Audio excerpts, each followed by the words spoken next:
Bienvenue à tous. On est évidemment en direct, l'émission se poursuit. Et après le festival en cuisine avec Marina, on ne pouvait vous parler que de cinéma. Vamos al cine, c'est la 21e édition du festival du film espagnol et latino-américain qui va démarrer dans 3 jours à Ajaccio. Et pour l'occasion, c'est Marie-Claire Lucena qui nous fait le plaisir d'être en plateau pour nous parler de ce beau programme. Bonjour Marie-Claire. Bonjour. Florian, alors n'est pas Latin Lover qui veut. Non. Alto cliché. Bien. Alto cliché, on arrête tout. C'est vrai que vous êtes assez loin d'Antonio Banderas. Ouais, oh là là, complètement l'opposé. Vous êtes plus british. Mais c'est pas grave, c'est pas grave. Allez, Francesca, elle va nous faire une petite rétro sur le carnaval, puisque aujourd'hui c'est Mardi Gras, c'est donc le dernier jour du carnaval de Venise. Elle nous en parlera avec l'asso Dante Alighieri. À 13h, à la veille de la Saint-Valentin, levons le tabou sur l'halitose. Autrement dit, la mauvaise haleine. Eh ben oui, un tiers de la population mondiale. J'allais dire plus du bec. C'est un peu ça. C'est malheureux. Mais c'est vrai. Alors un peu de sérieux. C'est le docteur Pascal Sartor, qui est président du Conseil de l'Ordre des dentistes de Corse du Sud, qui va tout nous dire. Il nous dira comment lutter contre la laine de poney, parce que quand même, vous ne mettez pas toutes les chances de votre côté depuis hier.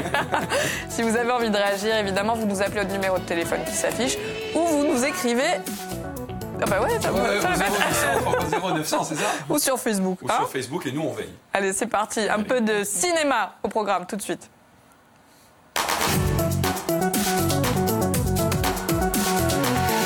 Bonjour Marie-Claire. Bonjour. Quel plaisir. Hola. Hola. De vous accueillir. Que tal? Donc Marie-Claire, vous êtes la présidente de l'association Latinita qui organise le festival du film espagnol et latino-américain à Ajaccio. Alors cette année, Vamos al cine, le message mérite d'être clair. Vamos al cine parce que nous avons 19 films à proposer, des films espagnols, où l'on parle espagnol, catalan et même basque. Ah oui.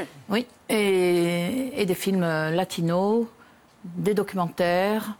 Nous avons même un film d'animation, donc de tout pour faire du beau cinéma. On va détailler ça justement tout au long de l'émission. La 21e édition, c'est donc cette année, ça va se passer du 16 au 24 février prochain, c'est à l'Espace Diamant. L'objectif, depuis les débuts, c'est vraiment de promouvoir la culture et le cinéma espagnol. Oui, étant donné que le cinéma réunit tous les arts possibles, nous servons du cinéma pour faire des expositions, pour faire des conférences et pour parler la langue espagnole. Alors chaque année, des nouveautés, des surprises. Là, sur l'affiche qu'on a derrière nous, on voit vraiment un personnage incontournable mexicain, c'est Santa Muerte. Oui, bon, tout le monde connaît El Día de los Muertos au Mexique, qui n'est pas un jour triste. Hein. C'est plutôt gai. C'est la fête. On célèbre donc les morts pour les rapprocher de nous. Donc ce sont les vivants qui célèbrent les morts. Et justement à cette occasion, je voudrais dire qu'il s'agit de l'affiche que le comité de sélection a choisie. C'est une affiche de Justine Bertrand qui est étudiante à Corté. Elle est très belle. Plastique. On peut la féliciter. Est-ce que ça va être la tendance cette année? La fête. C'est toujours la fête. C'est toujours la fête. Et parce que, justement, nous essayons de créer un espace convivial. Il y a un cocktail qui est très, très fréquenté, on va dire. Et nous finissons aussi par un vin d'honneur. Donc, avec les invités, avec tous les membres des jurys, nous essayons justement de rendre les choses très, très bien. Très convivial. C'est très prisé, en tout cas, depuis ses débuts. On a des films qui commencent à démarrer. Allez, j'aimerais qu'on parle vraiment du programme. Donc les films que vous avez sélectionnés, est-ce qu'on doit s'attendre plutôt à rire ou à pleurer cette année?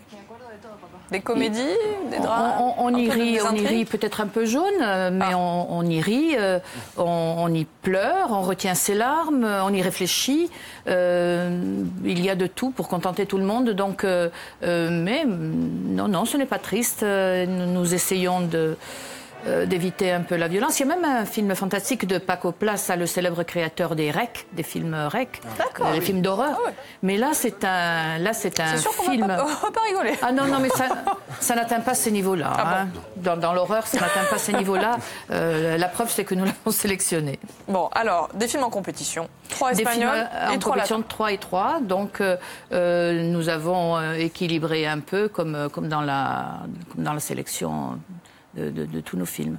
Alors moi j'aimerais qu'on parle d'un film en particulier pour commencer, c'est Été 93. De quoi ça parle ? C'est un véritable coup de cœur. C'est un film catalan, donc c'est une réalisatrice qui s'appelle Carla Simón. C'est son premier film et c'est aussi son histoire. Comme nous en parlions tout à l'heure, on arrive à se demander comment on peut savoir ce que pensent les enfants. Et elle, bien sûr, elle le sait puisqu'elle l'a vécu. Elle a perdu son père et sa mère entre les années 80 et 90 où le sida était une épidémie, était une véritable épidémie. Et donc, elle a vécu ça dans sa chair. D'accord. Ce que je vous propose de faire, c'est de regarder la bande-annonce et on en parle ensuite. Maman.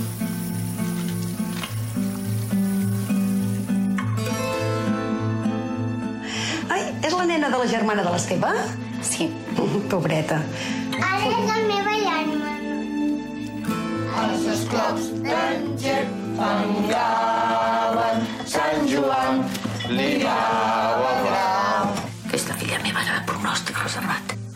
Joder, mamà. I tu encara més, que podies haver acabat igual. Vale, ja, mama. Maria, prou.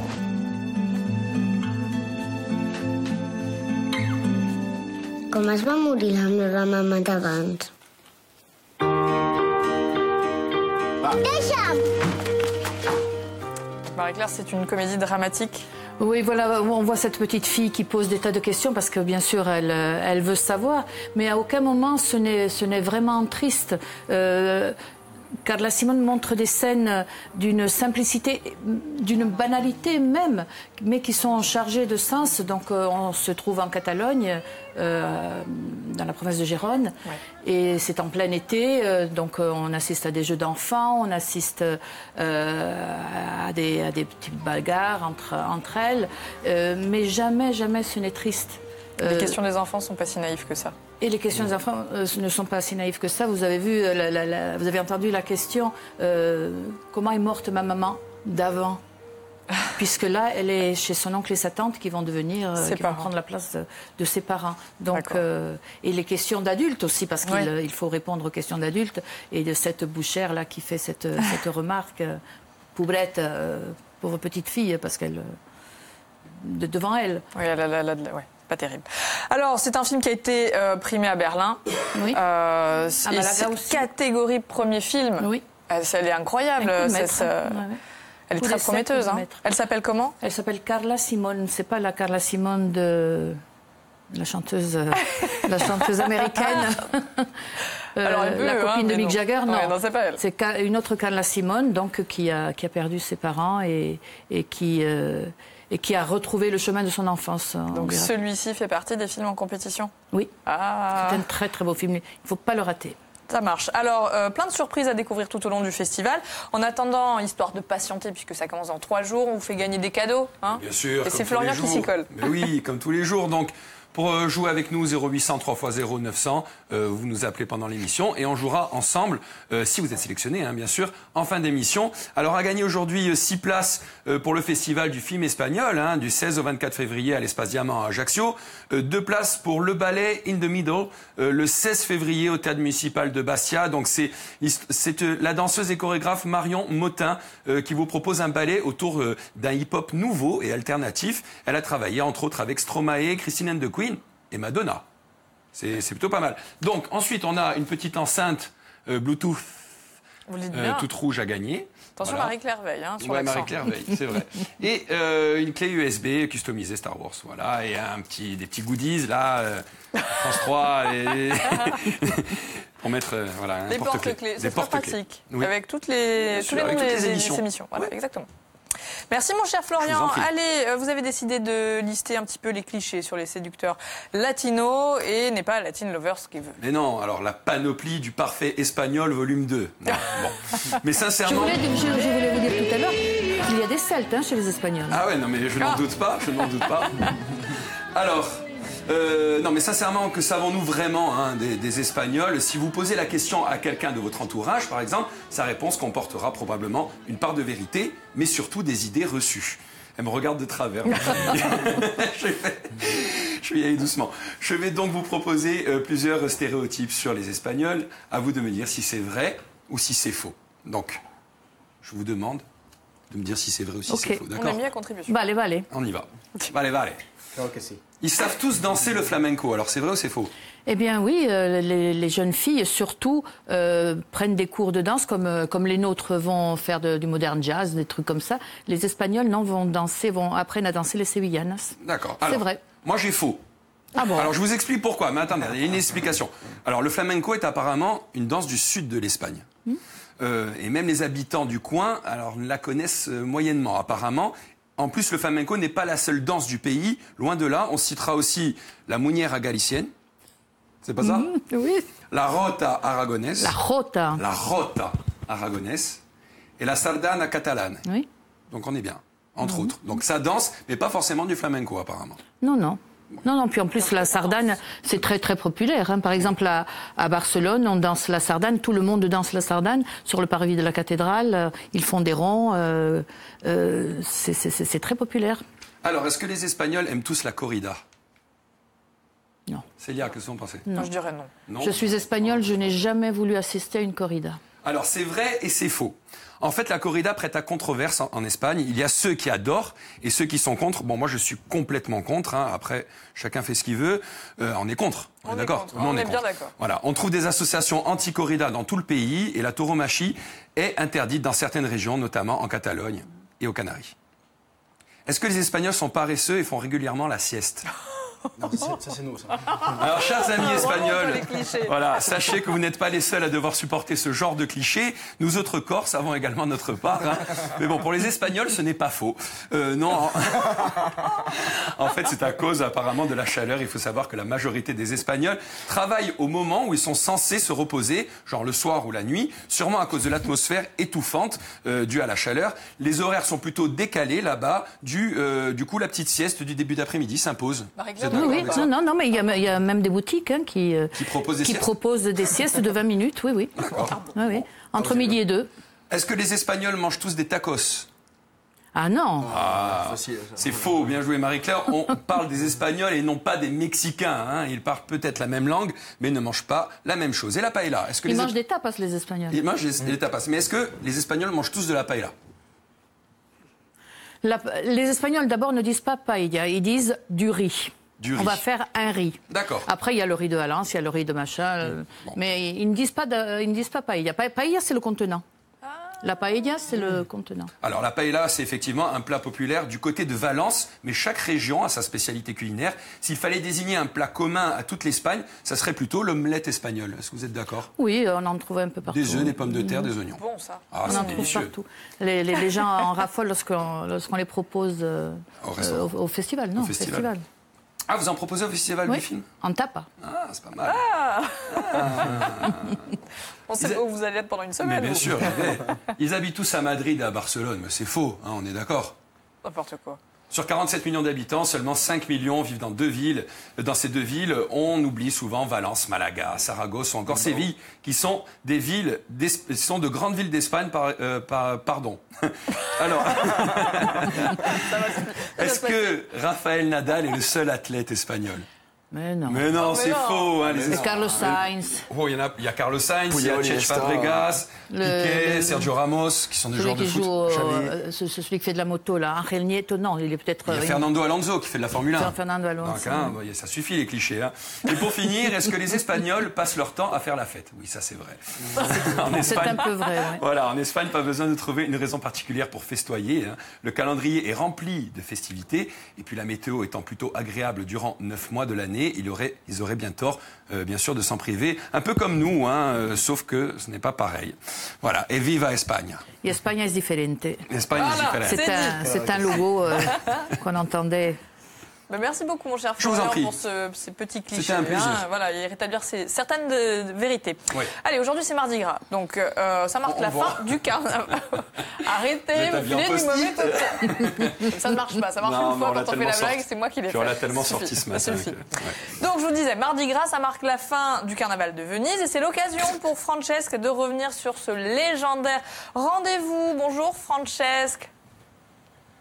Oui Célia, bonjour à tous, bonjour Ajaccio, bonjour Bastia. Alors vous le disiez il y a un instant, nous allons parler aujourd'hui du carnaval. Pourquoi? Eh bien parce que c'est aujourd'hui, mardi 13 février, que l'on fête le dernier jour du carnaval dans l'une des plus belles villes du monde. Vous l'avez peut-être reconnu, Venise. Eh bien oui, c'est aujourd'hui le dernier jour du carnaval de Venise. Et pour nous parler de cette symbolique, une association, la Dante Alighieri, et sa présidente Marie-Thérèse Rafali. Bonjour Marie-Thérèse. Bonjour Francesca. On va essayer de tenir. Hein. On va essayer de tenir, on tient le coup. Alors, le carnaval de Venise, c'est toute une symbolique, ça a des siècles d'existence. Oui, et vous nous en parlez pourquoi? Parce qu'aujourd'hui c'est Mardi Gras et que ça a donc une signification particulière. Oui, alors Mardi Gras, c'est effectivement la fin du carnaval pour entrer dans une période qu'on appelle le carême. Et d'ailleurs, le mot de carnaval signifie carne levar, et qui veut dire on enlève la viande, c'est-à-dire on enlève tous les plats riches. Mais avant d'enlever tous les plats riches et d'entrer dans le carême, il y a ce carnaval qui remonte à l'Antiquité. Il y a des fêtes populaires très anciennes qui sont à l'origine de ce qu'on appelle aujourd'hui le carnaval, aussi bien dans l'Antiquité, dans la Babylone ancienne. Et à partir du Xe siècle, on a la trace à Venise. Et Venise a développé, pour des raisons politiques et civiques, pour resserrer les anciens quartiers, tous les quartiers des Sestieri de Venise, c'était aussi une décision politique. Alors, grande fête populaire, on se déguise, on change d'identité, on devient un autre, on fait tout ce que l'on veut faire, avec tout ce que cela peut comporter de plaisir, de drôlerie, mais aussi de licence et quelquefois même de crime. Et puis alors après, on rentre dans une période de carême qui a été la période que le christianisme a adaptée au carnaval. Voilà. Donc finalement, on se déguise, on mange, on se défoule. Ça a cette signification, non seulement de marquer peut-être aussi l'arrivée du printemps qui est aujourd'hui à un mois de distance de nous, mais également cette rentrée en période de jeûne qui commencera à partir de demain, le mercredi décembre. Mercredi décembre. Mais de toute façon, le carnaval et toutes les fêtes populaires sont toujours scandées sur le calendrier très ancien des rythmes de saison, des récoltes, etc. Et donc, il y a évidemment, on change, il y a des constantes. On enfile un costume, et le costume traditionnel de Venise, c'est la bauta, c'est la grande cape noire avec il volto, qui est le masque blanc que l'on garde, avec lequel on peut manger, et puis le fameux tricorne qui est magnifique. Après d'autres masques. Puis l'ange aussi, je crois, une symbolique particulière, voilà, quand il descend de San Marco. Tout à fait. Après des tas de fêtes qui sont restées, donc un des moments les plus extraordinaires, c'est ce qu'on appelle le vol de l'ange, qui saute du haut de San Marco pour descendre jusqu'à la place Saint-Marc. Alors justement, pourquoi on parle également de Venise aujourd'hui? Parce que vous, à la Dante Alighieri, on va un petit peu en parler aux téléspectateurs qui nous regardent. Vous faites la promotion de la langue, de la culture italienne. Vous faites des voyages aussi. Le prochain voyage, je crois, ça sera à Venise, bien sûr. Alors, justement, notre voyage en mai se fait à Venise. Donc, bonheur de retrouver Venise. Et nous avons un thème. Cette année, nous faisons un voyage musical. En 6 jours, on a 3 magnifiques soirées musicales à Venise. Et puis, en fin d'année, je dirais, au mois de juin, ce qu'on appelle l'année scolaire, puisque nous rythmons le rythme scolaire. Nous sommes assis sur le rythme scolaire. Nous allons fêter cette année les 85 ans de l'existence de la Dante.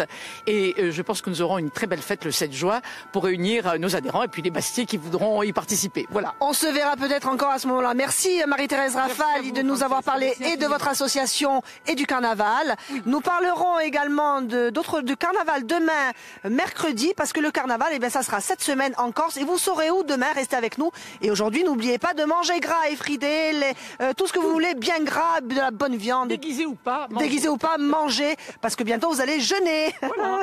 Au revoir. Du gras quand même pas trop, parce que demain on va plus rentrer dans le costume. Et puis n'oublions pas que demain c'est la Saint-Valentin. C'est Saint-Valentin. On va faire un peu de sport jeudi. Oui, vous n'êtes pas au courant, mais je vous préviens. Allez, Damien, scoperto un film corso, una selezione di Giovanni Battista.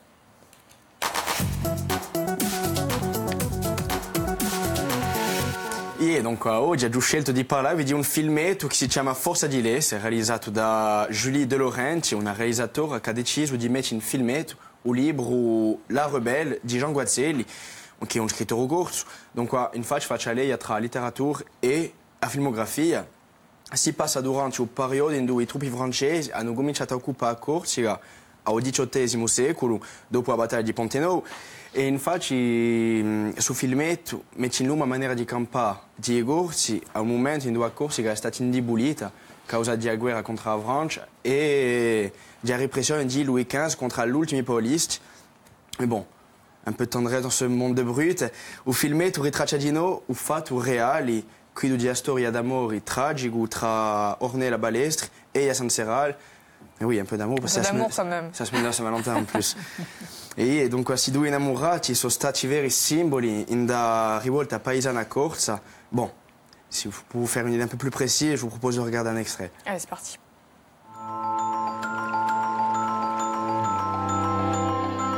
Je ne saurais trop vous conseiller d'améliorer votre italien si vous voulez vous faire respecter. Ma fille se promène seule bien trop souvent. Je ne cesse de la mettre en garde, mais que voulez-vous? J'ai su maîtriser plus qu'Orias. Et la Corse est une petite île.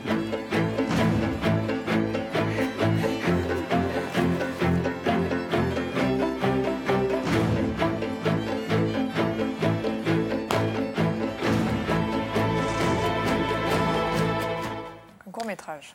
Eh oui. E donc avrete rimarcato che ci sono parecchi attori corsi come Christophe Mondolone che hanno giocato in suo filmetto, ma acteur corse ne veut pas dire film réservé aux Corses, attention. Il filmetto sottolineato in inglese prova che la filmografia corse è capace da rappresentare il mondo. Bon, d'ailleurs, il a été présenté au Festival de Cannes en 2014 dans la rubrique des courts-métrages. Comme quoi, on n'est pas mauvais nous aussi. Hein. Non, on n'est pas mauvais, exactement. Mais merci beaucoup Jean-Baptiste pour ce coup de cœur. Allez, revenons-en à la 21e édition du Festival du film espagnol qui se tient à Ajaccio, un programme très très éclectique, et des films en compétition, des rendez-vous et plein de possibilités aussi de rencontres avec le public. Qu'est-ce qui va rencontrer le public cette année? Nous avons 3 invités. Santiago Albelú qui est justement l'acteur principal de Selfie. Ensuite, Quentin Ravelli, auteur du documentaire Ladrillo, qui veut dire bricks, et qui veut dire briques.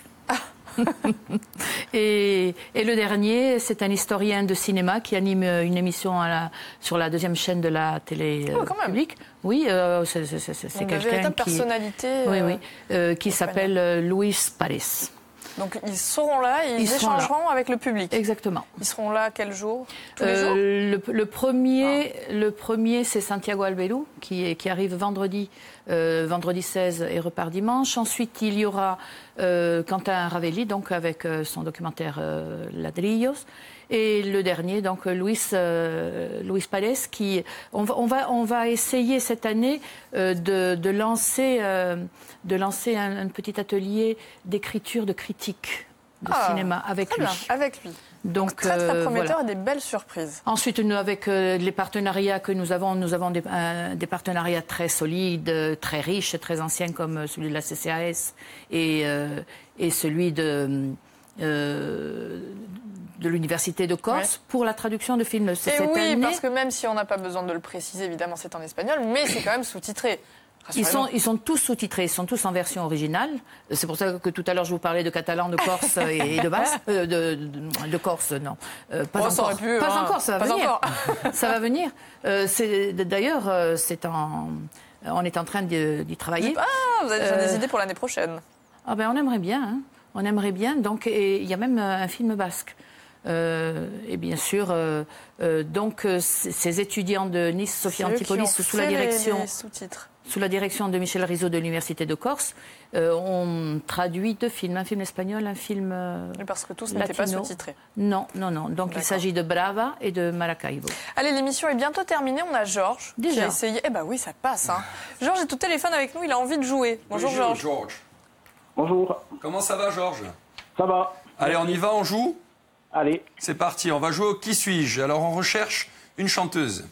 Je suis né en 1982 à Nice. Mon nom de scène n'est autre que mon prénom et mon vrai nom est d'origine corse. Le public me découvre au début des années 2000 lors d'un télécrochet diffusé sur une grande chaîne.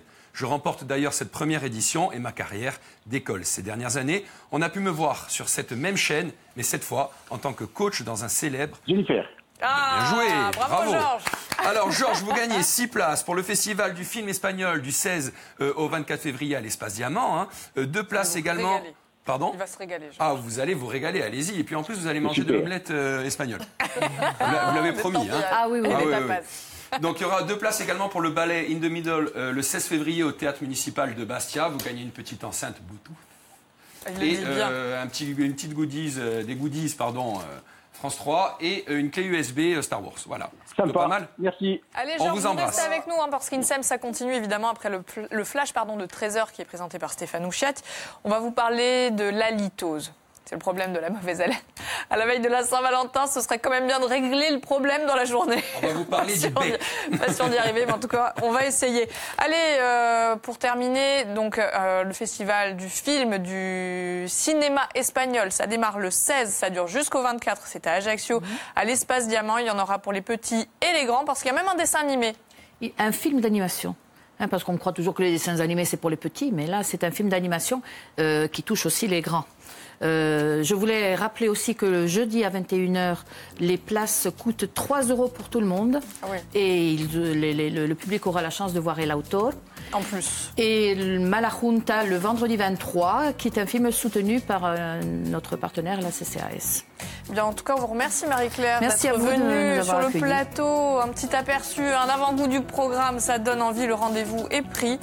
Allez, on se donne rendez-vous dans 5 minutes, nous ? Vous allez vérifier votre haleine, parce que je suis pas sûre. Allez, à tout de suite.